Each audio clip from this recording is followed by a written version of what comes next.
have some type of promotion, whenever they've done something with their family, whenever they want to feel beautiful. And so what I want you to do is utilize the chat, or you can yell it out. When you're hyping your friends up, what are some reasons why you hype them up?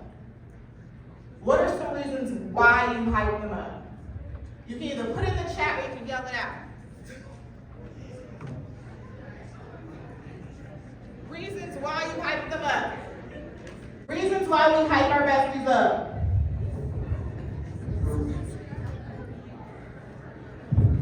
Reason why you hype somebody up is confidence or proud of somebody else.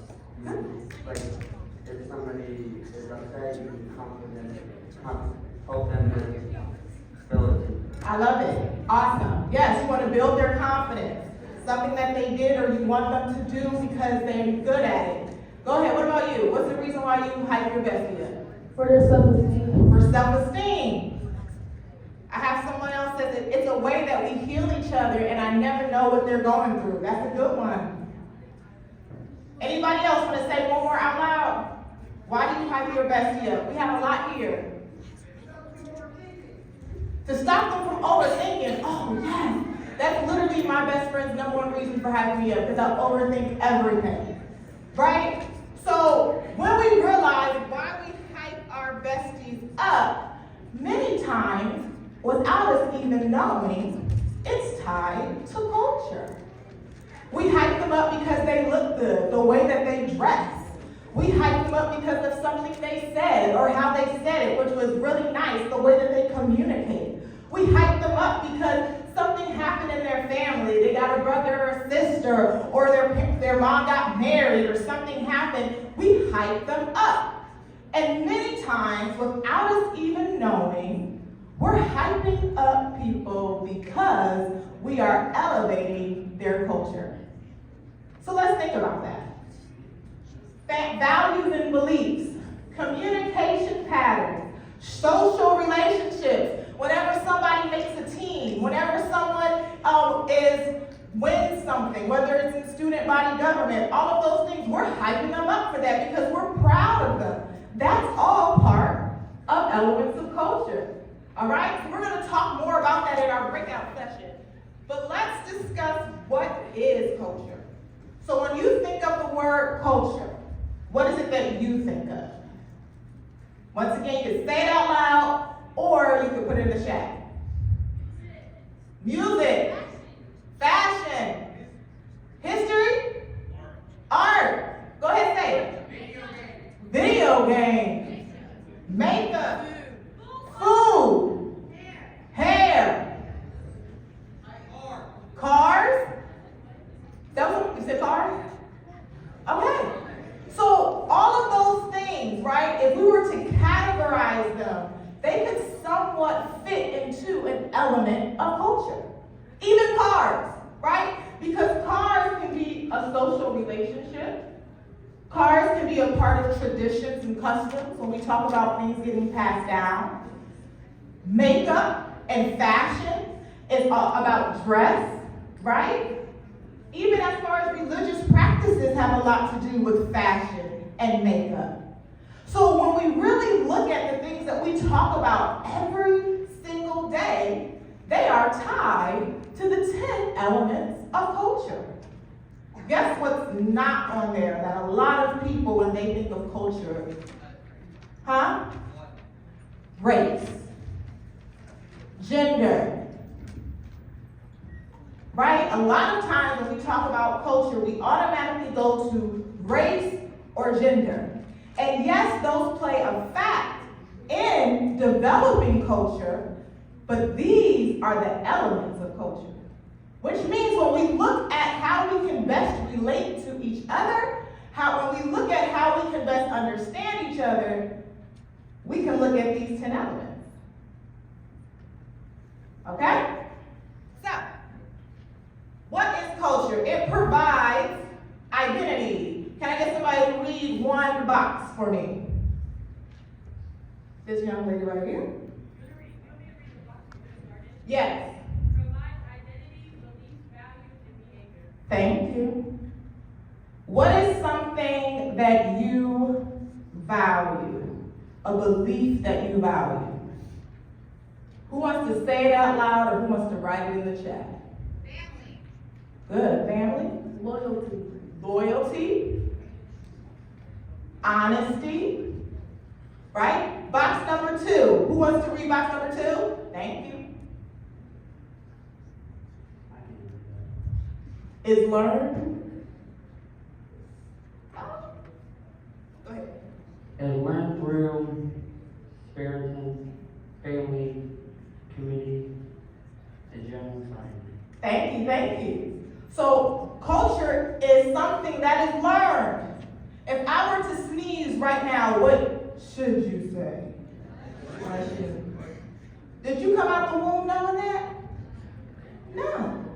If somebody is walking in front of you and you're walking through a door, what do you usually do? You hold it open. That is something that is learned through experiences.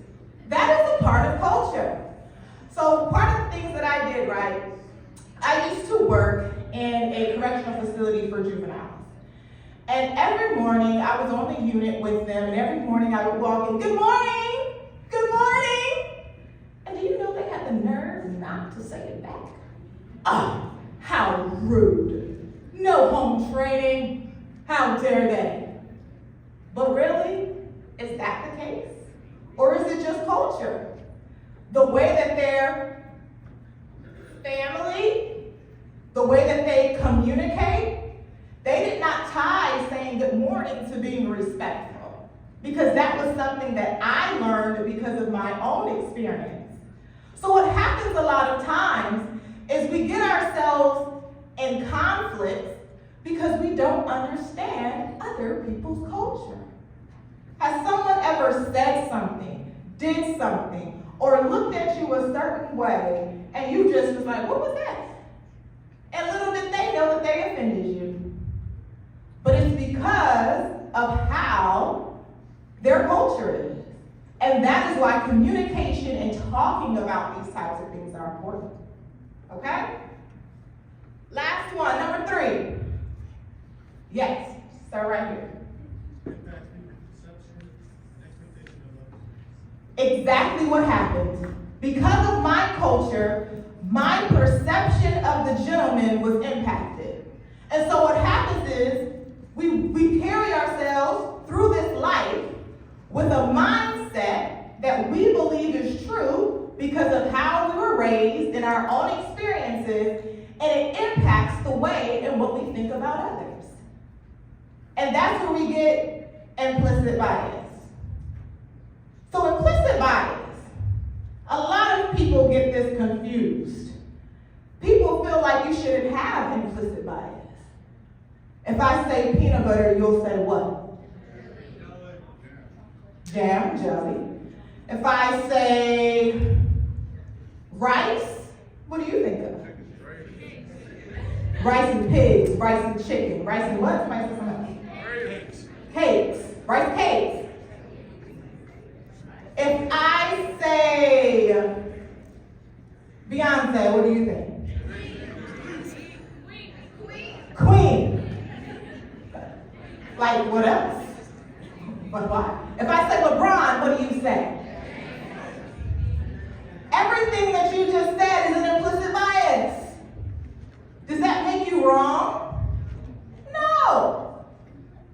It's your opinion.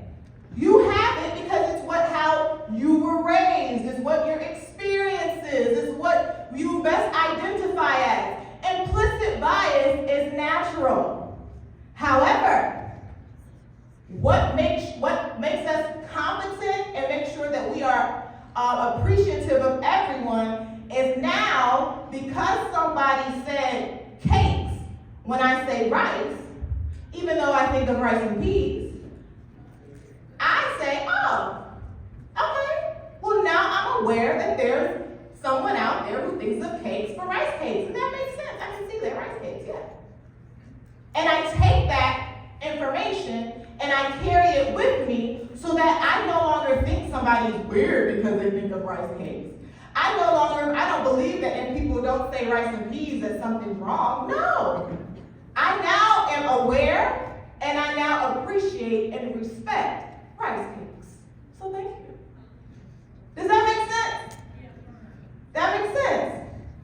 All right. They messed me up. Okay, so when we think about today, right?